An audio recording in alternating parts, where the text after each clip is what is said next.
Adema Igbo Chineke kalamacho ezima puliche Igbo de sam ejimna ka ebe ahi n'ugbu a na enweta onwegu otu aka m si anabata gị kpọmkwem n'oge ihe omume anyị Chibo anụ ọzọ bụ ke na-abịara gị kpọmkwem na Chinonso Ụba nọ nso nkwa nakwa official Nonso Nkwa TV na YouTube nakwa Nonso Nkwa Chiwo na TikTok.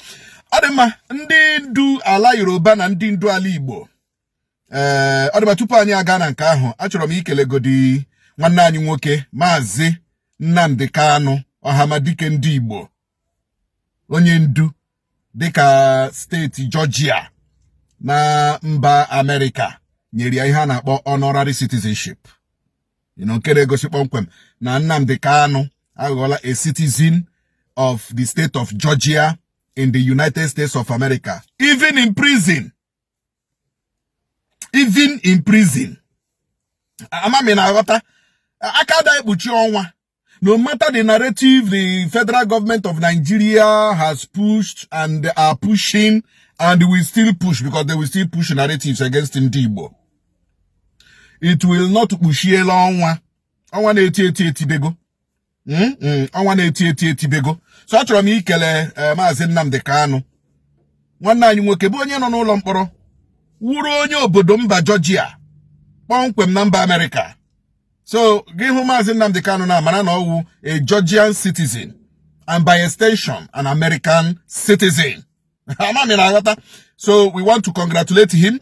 I want to thank the state of Georgia in America for recognizing our brother, Maazị Nnamdi Kanu.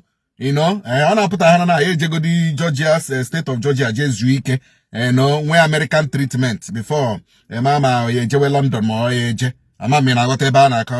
so we want to thank the state of Georgia in America and also thank our brother. Congratulate him. This is massive congratulations. This is huge congratulations. Ademadi kam no na-ekwu ndị ndu ala Yoruba na ndị ndu ala Igbo abịakọtala ọnụ ugbu a. Ihe ha kpọrọ coalition to de-amalgamate Nigeria for security. Ihe ha kpọrọ ya. Coalition to de-amalgamate Nigeria for security.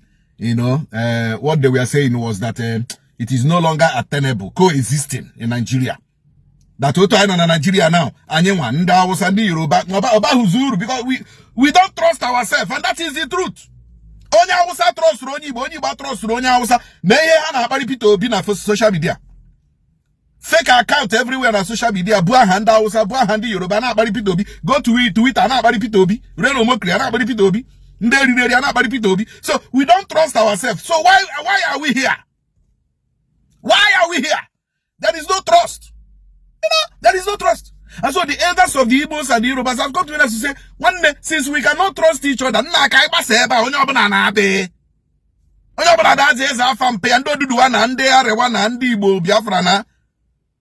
is the only thing that can bring about security. Because this security in Nigeria now, all because the government have institutionalized the lies. The government of APC, they have institutionalized the lies. This government, now, they are the worst government that have ever ruled Nigeria.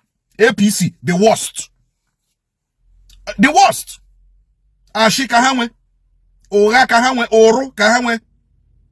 Oshinama kahamwe. Mpo kahamwe. Nruruaka kahamwe.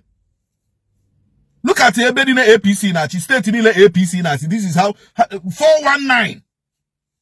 419 APC 419. I'm telling you. So it doesn't make sense that civilians are this worst when we thought that the military are worst, but civilians are worst. They are worse than military. They cannot now. So the elders of Alibo and the elders of Allah Yoruba come together to say, "Nah, you have a huru. You have one Nigeria no hish." Because we won't trust three be no Buddha. Insecurity everywhere. Bad governance everywhere.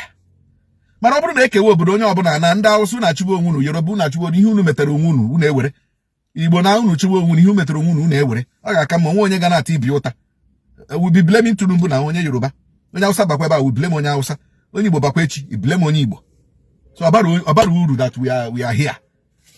So the coalition to de-amalgamate Nigeria for security, they have started meeting. Kamara Pesha Ekawashi Oboda. Kamara Tesha Ekawashi Onyola La Jesuike. Adema, Deka Nkahunewu, Malami, no 18 now DSS now violate his fundamental human rights. Now DSS now violate his fundamental human rights. Malamino Onwuye was the one that started violating the fundamental human rights of the people, especially in Nnamdi Kanu.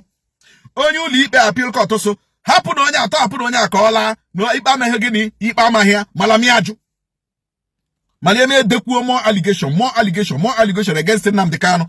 I continue to detain here na DSS custody. And all Malami na emezo occupy. That room Nnamdi Kanu pro na DSS. Malami is occupying it. Malami nongahi. People, when you do things that because you are in power, one day, that thing will come back. Nkabo has evil that men do live after them. It will live with you, as it is living with Malami. Malami that is the impact of violation of human rights. Malami that is the impact of twisting judgment. Malami that is the impact of email rubbish. Because our Attorney General of the Federation of Nigeria, now he's crying inside the SS custody. He is not raising alarm that his human right is being violated. He's not raising alarm that the DSS are delaying his this, his that the DSS are delaying him to see his lawyer. Anyima uburole, Nnamdi Kanu no netimpu, nandi ana hekuye ho lawyer, duri Malami. Anyima uburole, Nnamdi Kanu no netimpu, nandi ana hekuye ho legal advisors ya, ho kwanu nde file ya akwukwo ni henda, anyima uburole Nnamdi Kanu tirimpu ye, duri Malami. Now Malami is facing the same problem.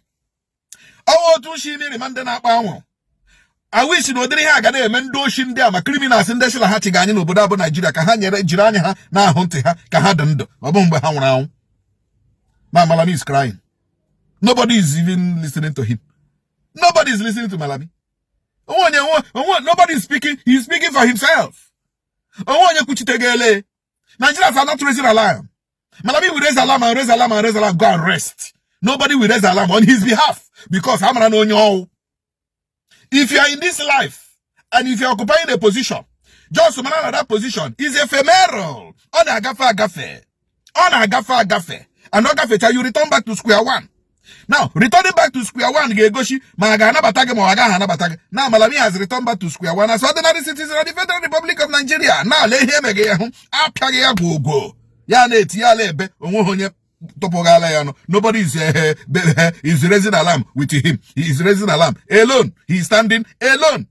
But Umbuada, as Attorney General of the Federation of Nigeria, he stood there as the Galadima of the Buhari administration. He stood there as the Golgotha of Buhari administration. He stood there as the Okuchoka, Okachoku, 1-3 that has been making a ferocity as of Buhari administration. But today, he is standing alone. Apiale ayariza kampura montakre. Yemunem owo tu ebere Malami onwebe ihe huru Adema dika ka hu na ewu NYSC ama mi ihe karu na obi unu ji mobilize ya school for NYSC na high risk states ama mi ihe kara NYSC obi ha mobilize ya school na high risk states Kaduna, Plateau, Katsina, Sokoto, Kebbi, Karahia, Zamfara, Bronu. Amami hekara hobio. Amami hekara NYSC obi. How mobilize Madu to these high risk insecurity states. Ogwa nkasin wata krasi na gataraba ka ogene ekuriye n'ụzọ nwe nke m hụrụ na social media. Wata kere gaga for ihe ye efuo n'ụzọ. Ekidnap oya. Oh, NYSC ka ga-ejide. Oh, unu ka ga-ejide. Unu na-eji sense unu eme ihe. Ka unu na-akpọgara ụmụ mmadụ na northern states. Ọkwa ọkụ unu kpọga ka ha pesekwa we mobilize them to northern states and you people are promising the security. Ashi. Onwe ihe dịka security. As you are promising the security, what of on the way to that place, to that camp? Ebe ha ga-anọ 21 days. What of from Oloha to the camp to Katsina, Oloha from Oloha, probably from Imo State to Katsina, or Imo State to Kaduna, or Imo State to Zamfara. Una get provide security on the road.